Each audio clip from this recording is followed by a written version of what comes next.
So we're going to hear individually from each of these storytellers what's happening in their communities. And Ethan, I'm going to ask you the first question. So you have in your packet some information on these separate stories, right? And so the questions we're going to ask today, the first one is, what was or is the impact of your collaborative project on your community or region? Did you say we just had an hour? Was that as long as Sorry about that. Red Wing Forward, as you and Valerie mentioned earlier, is so brand new. Our impact, really what we can say is that we exist.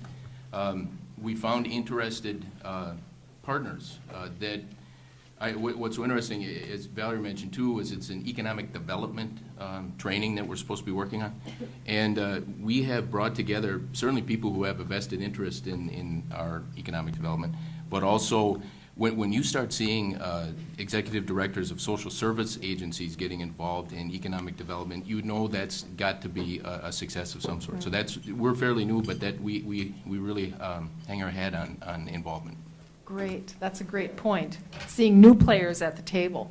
So the second question is, what are some of the biggest challenges you faced in collaborating on this project? I'm glad in a segue on mistakes, you've come to me. We had, through the ACE training process, we heard over and over again as we were asking community development questions, we heard over and over that community branding, that brand for Red Wing was what was necessary. And that's been a theme that's been carried for well over a decade now. So we as a group said, hey, we'll do that. And as a matter of fact, it's one of the strategic planning points for our city and in the city council.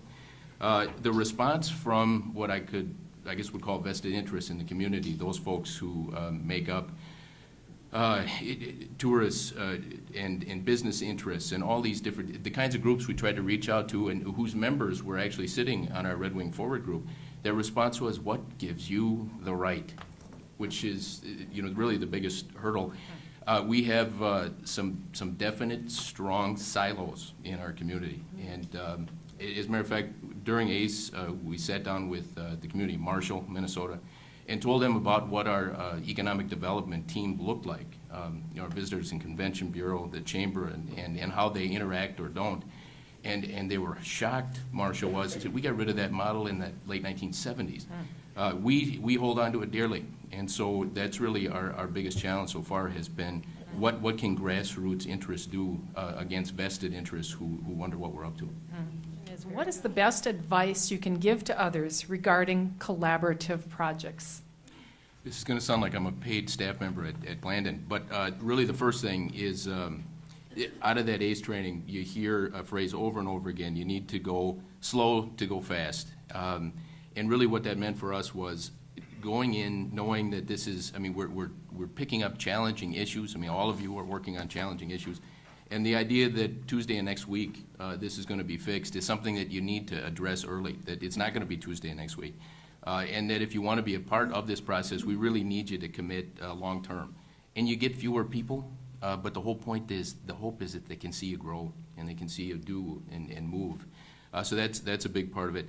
The other thing too is when you hear things like what gives you the right, the other part I would say is a deep sense of humor, so that you can respond to things like that with, this is a tired old joke, but if it wasn't for my left side, it would be all right, or something like that. So that, as a group, that you're there to have fun and you're there to laugh, and it is so much easier to bring people back to a meeting when they're laughing through the whole thing. Yeah. Well, hopefully not laughing at you. Yes, it's good advice.